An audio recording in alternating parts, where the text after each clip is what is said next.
ಸೋತ ರಾಜನಿಗೆ ಗೆಲ್ಲಲು ಸಿಕ್ಕಿದ ಪ್ರೇರಣೆ ಯಾವುದು? ಇಂಗ್ಲೆಂಡಿನ ಸೈನ್ಯದಿಂದ 6ನೆಯ ಬಾರಿಗೂ ಸೋಲುಂಟಾದಾಗ ತನ್ನ ರಾಜ್ಯ ಹಾಗೂ ಸೈನಿಕರನ್ನು ಕಳೆದುಕೊಂಡು ನಿರಾಶ್ರಿತನಾದ ಸ್ಕಾಟ್ಲೆಂಡಿನ ರಾಜ ರಾಬರ್ಟ್ ಬ್ರೂಸ್ ಇಂಗ್ಲಿಷರ ಕೈಗೆ ಸಿಕ್ಕಿ ಬೀಳುವ ಭಯದಿಂದ ತನ್ನ ಜೀವ ಉಳಿಸಿಕೊಳ್ಳಲು ಕಾಡಿಗೆ ಓಡಿ ಹೋಗಿ ಒಂದು ಗುಹೆಯಲ್ಲಿ ಆಶ್ರಯ ಪಡೆದ. ಹಸಿವು, ಬಾಯಾರಿಕೆ, ಬಳಲಿಕೆಯ ಜೊತೆಗೆ ಮುಂದೇನು ಎಂಬ ಚಿಂತೆಯುಂಟಾಯಿತು. ಎಷ್ಟು ದಿನ ಹೀಗೆ ಈ ಗುಹೆಯಲ್ಲಿ ಇರುವುದು ಎಂದು ಚಿಂತಿಸುತ್ತಾ ಮಲಗಿದ್ದ ಅವನ ದೃಷ್ಟಿ ಗೋಡೆಯ ಒಂದು ಕಡೆಯಿಂದ ಮತ್ತೊಂದು ಕಡೆಗೆ ಬಲೆಯನ್ನು ನೇಯಲು ಪ್ರಯತ್ನಿಸುತ್ತಿದ್ದ ಜೇಡರ ಹುಳುವಿನ ಮೇಲೆ ಬಿತ್ತು. ಬಲೆಯನ್ನು ನೇಯುತ್ತಾ ಮೇಲಕ್ಕೆ ತೆವಳಿದಂತೆಲ್ಲ ಬಲೆಯ ದಾರ ತುಂಡಾಗಿ ಕೆಳಗೆ ಬೀಳುತ್ತಿದ್ದರೂ ಜೇಡ ಮತ್ತೆ ಮತ್ತೆ ಏರಲು ಪ್ರಯತ್ನಿಸುತ್ತಿತ್ತು. ಹೀಗೆ 6 ಸಲ ವಿಫಲವಾದರೂ ಸೋಲನ್ನು ಒಪ್ಪಿಕೊಳ್ಳದ ಜೇಡ 7ನೆಯ ಬಾರಿಗೆ ಬಲೆಯನ್ನು ಪೂರ್ಣಗೊಳಿಸುವುದರಲ್ಲಿ ಯಶಸ್ವಿಯಾಯಿತು. ಇದನ್ನೆಲ್ಲ ತದೇಕ ಚಿತ್ತದಿಂದ ಗಮನಿಸುತ್ತಿದ್ದ ರಾಜನಿಗೆ ಸ್ಫೂರ್ತಿಯ ಚಿಲುಮೆ ಸಿಕ್ಕಂತಾಯಿತು. ಒಂದು ಚಿಕ್ಕ ಜೇಡ ತಾನು ಬಲೆಯನ್ನು ಕಟ್ಟುವುದರಲ್ಲಿ ಉಂಟಾಗುವ ವಿಫಲತೆಯನ್ನು ಧೈರ್ಯದಿಂದ ಎದುರಿಸಿ ಸಫಲತೆ ಪಡೆಯಬೇಕಾದರೆ ರಾಜನಾದ ನಾನೇಕೆ ನನ್ನ ಪ್ರಯತ್ನವನ್ನು ಬಿಟ್ಟುಕೊಡಬೇಕು? ಗೆಲ್ಲುವವರೆಗೂ ಹೋರಾಡುತ್ತೇನೆ. 6 ಬಾರಿ ಸೋತು 7ನೆಯ ಬಾರಿಗೆ ಗೆದ್ದ ಜೇಡರ ಹುಳುವಿನಂತೆ 6 ಬಾರಿ ಸೋತಿರುವ ನನಗೂ 7ನೆಯ ಬಾರಿಗೆ ಗೆಲುವು ಸಿಗಬಹುದು ಎಂಬ ವಿಶ್ವಾಸ ಅವನಲ್ಲುಂಟಾಯಿತು. ಕಾಡಿನಿಂದ ಹೊರಬಂದ. ಚದುರಿ ಹೋಗಿದ್ದ ಕೆಚ್ಚೆದೆಯ ಸೈನಿಕ ಪಡೆಯನ್ನು ಮತ್ತೆ ಕಟ್ಟಿದ. ತಾನು ಗುಹೆಯಲ್ಲಿ ಕಂಡ ಜೇಡರ ಬಲೆಯ ಘಟನೆಯನ್ನು ಹೇಳಿ ಅವರನ್ನು ಹುರಿದುಂಬಿಸಿದ. ಹೊಸ ಭರವಸೆಯೊಂದಿಗೆ ಧೈರ್ಯ, ಉತ್ಸಾಹದೊಂದಿಗೆ ಹೋರಾಡಿ ಇಂಗ್ಲೆಂಡಿನ ಸೈನ್ಯವನ್ನು ಸೋಲಿಸಿ ತನ್ನ ರಾಜ್ಯವನ್ನು ಮರಳಿ ಪಡೆದ. ಯುದ್ಧದಲ್ಲಿ ಸೋತು ನಿರಾಶನಾಗಿ ಕೈ ಚೆಲ್ಲಿ ಕುಳಿತಿದ್ದ ರಾಜನಿಗೆ ಬಲೆಯನ್ನು ನೇಯುವುದರಲ್ಲಿ ಒಂದು ಪುಟ್ಟ ಜೇಡರ ಹುಳುವಿಗಿದ್ದ ಆ ಆತ್ಮವಿಶ್ವಾಸ, ನಂಬಿಕೆ, ಛಲ, ಪರಿಶ್ರಮ ಅವನನ್ನು ಮತ್ತ ನಿಲ್ಲುವಂತೆ ಮಾಡಿತು. ನಕಾರಾತ್ಮಕ ಮನಸ್ಥಿತಿಯನ್ನು ಸಕಾರಾತ್ಮಕವಾಗಿ ಬದಲಾಯಿಸಲು ನೆರವಾಯಿತು. ನಿರಾಶೆ, ಹತಾಶೆಗಳಿಂದ ಹೊರಬಂದು ಗುರಿ ಮುಟ್ಟುವ ಕಡೆಗೆ ಕಾರ್ಯೋನ್ಮುಖನಾಗಲು ಪ್ರೇರಣೆ ನೀಡಿತು. ಬದುಕಿನ ದಿಕ್ಕನ್ನೇ ಬದಲಿಸಿತು. ಜೀವನದಲ್ಲಿ ಸ್ವಯಂ ಪ್ರೇರಣೆ ಇಲ್ಲವೇ ಬಾಹ್ಯ ಪ್ರೇರಣೆ ಎರಡೂ ಮುಖ್ಯವೇ? ಏಕೆಂದರೆ ಏರಿಳಿತಗಳಿಂದ ಕೂಡಿದ ಜೀವನದ ಹಳಿ ತಪ್ಪಿದಾಗ, ಸೋತು ನಿರಾಶರಾದಾಗ, ಹತಾಶರಾದಾಗ ಯಾವುದೇ ಮೂಲದಿಂದ ಸಿಗುವ ಪ್ರೇರಣೆ ಸಂಜೀವಿನಿಯಾಗಬಲ್ಲದು ಎಂಬುದಕ್ಕೆ ಸಾಕ್ಷಿಯಾಯಿತು. ಕುರುಕ್ಷೇತ್ರದಲ್ಲಿ ಯುದ್ಧ ಮಾಡಲಾರೆ ಎಂದು ಕೈಚೆಲ್ಲಿ ನಿಂತ ಅರ್ಜುನನಿಗೆ ಯುದ್ಧ ಮಾಡಲು ಸಾಧ್ಯವಾಗಿದ್ದು ಶ್ರೀಕೃಷ್ಣ ನೀಡಿದ ಪ್ರೇರಣೆಯೇ ಅಲ್ಲವೇ?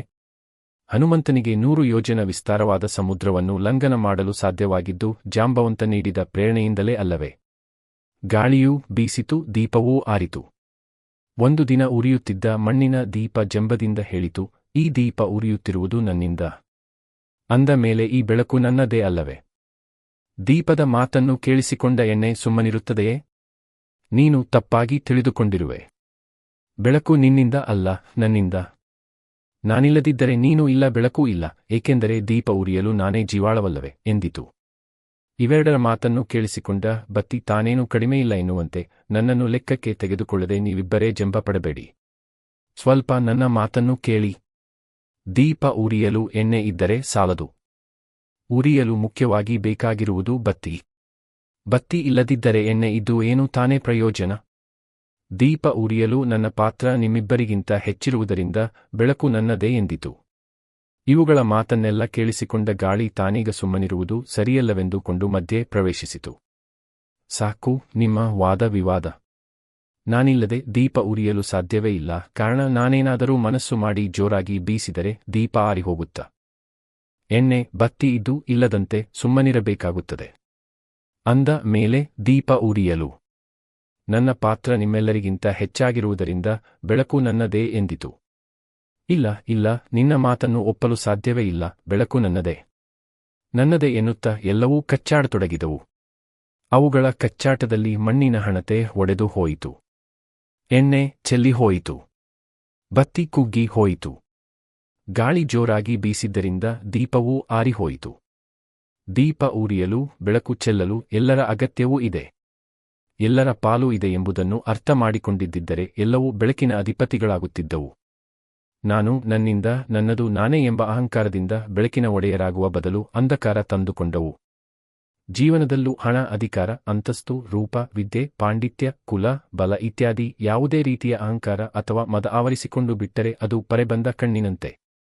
ಅದಕ್ಕೆ ತನ್ನ ಮಹತ್ತು ಮಾತ್ರ ಕಾಣುತ್ತದೆಯೇ ಹೊರತು ಮತ್ತೇನೂ ಕಾಣುವುದಿಲ್ಲ. ಇಂತಹ ಅಹಂಕಾರ ಕೃತಕ ಮೆಟ್ಟಿಲುಗಳಿದ್ದಂತೆ. ಜಾರಿ ಬೀಳುವವರೆಗೂ ಮೇಲೇರುತ್ತಾ ಹೋಗುತ್ತೇವೆ, ಆದರೆ ಭವಿಷ್ಯ ಮಾತ್ರ ಭಯಾನಕ ಎಂಬುದನ್ನೇ ಮರೆತು ಬಿಡುತ್ತೇವೆ. ಅವನತಿಯತ್ತ ಕೊಂಡೊಯ್ಯುವ ಅಹಂಕಾರ ಕಾಡುವ ಕಪ್ಪು ಚುಕ್ಕೆ ಇದ್ದಂತೆ. ಬೆಳೆಯುವ ಗಿಡಕ್ಕೆ ಹತ್ತುವ ರೋಗವಿದ್ದಂತೆ. ಅದನ್ನು ನಿವಾರಿಸಿಕೊಳ್ಳದ ಹೊರತು ಸಾಧನೆಯಲ್ಲಿ ಪ್ರಗತಿ ಸಾಧ್ಯವಿಲ್ಲ, ವ್ಯಕ್ತಿತ್ವ ವಿಕಸನವಾಗುವುದಿಲ್ಲ. ಆಕಾಶದೆತ್ತರಕ್ಕೆ ಹಾರುವ ಹಕ್ಕಿ ಯಾವತ್ತೂ ಅಹಂಕಾರ ಪಡುವುದಿಲ್ಲ, ಏಕೆಂದರೆ ಅದಕ್ಕೆ ತಿಳಿದಿದೆ ಆಕಾಶದಲ್ಲಿ ಕುಳಿತುಕೊಳ್ಳಲು ಸ್ಥಳವಿಲ್ಲವೆಂದು.